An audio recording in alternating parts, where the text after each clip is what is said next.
किसी ने बिल्कुल सही बात कही है कि सामने वाला इंसान कोई भी बात कह के चला जाता है और सुनने वाले के दिमाग में उस बात को निकलने में वर्षों लग जाते हैं। वो उसके बारे में सोचता ही रह जाता है। तो नमस्कार दोस्तों, मलांस पिटारा में आपका स्वागत है। आई होप सब अच्छे होंगे। तो इसी से जुड़ी मैं एक सच्ची घटना आपको सुनाऊंगी। मैंने भी इसको कहीं पढ़ा था, सोचा आप लोगों के साथ इसे शेयर किया जाए। ये सच्ची घटना हमारे प्रमुख चुनाव आयुक्त रहे टी.एन. शेषन साहब की है। उन्होंने अपनी आत्मकथा में लिखा था कि एक बार वो अपनी पत्नी के साथ घूमने के लिए मसूरी के लिए निकले गाड़ी में बैठ के, और जैसे ही रास्ते में जा रहे थे, यूपी से गुजर रहे थे, तो उनकी पत्नी क्या देखती है कि रास्ते में एक वृक्ष पे बहुत सारे बैया के घोंसले लटके हुए हैं।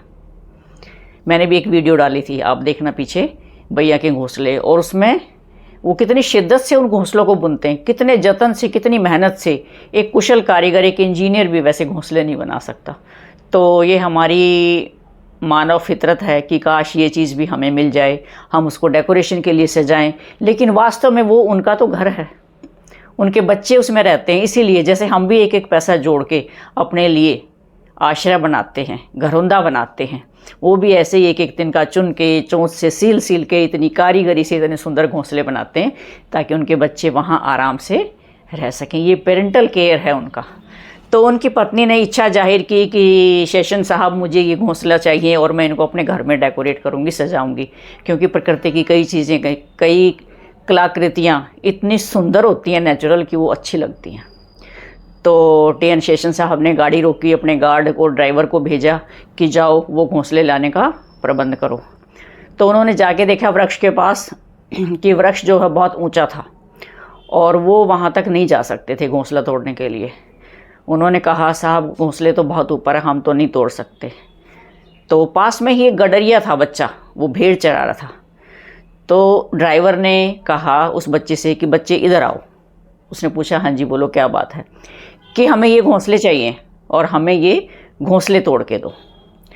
तो उस बच्चे ने मना कर दिया कि साहब मैं ये घोंसले नहीं तोड़ सकता।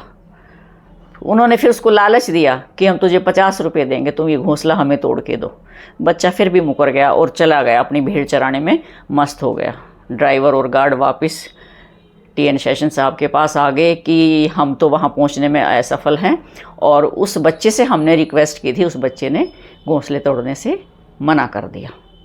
टी.एन. शेषन साहब ने कहा कि एक बार जाके फिर कोशिश करो, उसको और लालच दो थोड़ा सा, शायद वो लालच में मान जाए। तो वो दोबारा जाते हैं उसके पास। उन्होंने फिर उस बच्चे को बुलाया और कहा कि हम तुझे 1000 रुपये देंगे और तुम हमें ये घोंसले तोड़ के दो, तुम छोटे हो, तुम फुर्ती से आराम से ऊपर चढ़ जाओगे।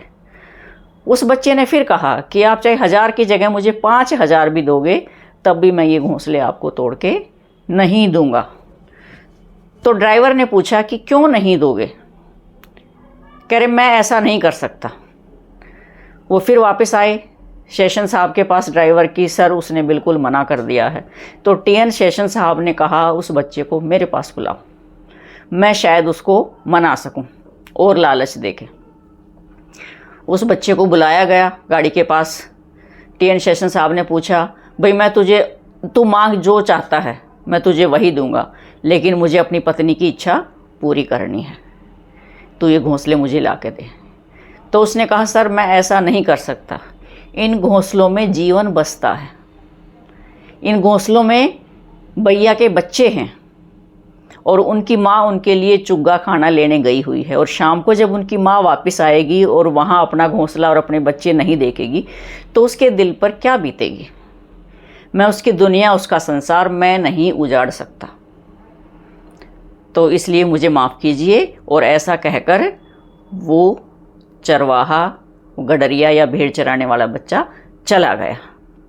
और वो बात शेषन साहब के दिमाग पर ऐसी छाप छोड़ गई कि उन्होंने ये सोचने पर मजबूर कर दिया कि मैं एक आईएएस ऑफिसर होते हुए और ये बात नहीं सोच सका कि इस बैया के घोंसले ने इतनी जतन से, इतनी मेहनत करके, एक एक तिनका चुन के, बार बार उड़ारी भर के अपना घोंसला बनाया है और अपने बच्चों को सुरक्षित रखने के लिए, और मैं एक पल में ही अपनी पत्नी की खुशी के लिए इसको तुड़वाने चला था। और ये बच्चा आज मुझे, छोटा सा बच्चा आज मुझे इतनी बड़ी सीख दे गया। कि हमें किसी का घरौंदा नष्ट नहीं करना चाहिए, किसका संसार नहीं उजाड़ना चाहिए, किसी भी जीव को सताना नहीं चाहिए।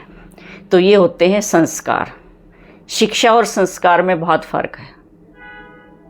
शिक्षा हमें वो नहीं सिखा पाती जो हमें संस्कार सिखाते हैं। तो अपने अच्छे संस्कार डेवलप कीजिए, अच्छे संस्कार अपने अंदर रखिए। मन से, वचन से, कर्म से कभी भी ऐसा कर्म ना करें जिससे कोई जीव आत्मा सताई जाए। उसमें झूठ, चोरी, पाप, डकैती, लूट पाट सब कुछ आ जाता है। तो ये है हमारे संस्कार। कई बार कहते हैं ना, पढ़े हुए से संस्कारी या कढ़ा हुआ ज़्यादा समझदार होता है। तो ये बात यहाँ बिल्कुल चरितार्थ होती है कि कोई इंसान कह के चला जाता है अपनी बात, और जो सुनने वाला होता है उसके दिमाग पे वर्षों तक वो बात छाई रहती है। तो मेरी आप सभी से यही रिक्वेस्ट है, सभी ऐसे संस्कारी बने, सभी जीवात्माओं का ख्याल रखें, अपने अंदर दया रखें, सबके लिए सहयोगी बने, सबकी मदद करें, अच्छे विचार रखें, परोपकारी बने। मिलते हैं एक और नई इनोवेशन के साथ। तब तक के लिए आप इस स्टोरी को लाइक करें, शेयर करें, कमेंट करें, और प्लीज़ चैनल को सब्सक्राइब ज़रूर करें। सब्सक्राइब नहीं करते हो आप, प्लीज़ सब्सक्राइब कर लें भाई, ताकि ऐसी अच्छी अच्छी इनोवेशंस आपको मिलती रहें और मैं भी प्रयास करती रहूं। तो थैंक्स, मिलते हैं एक अगली नई स्टोरी के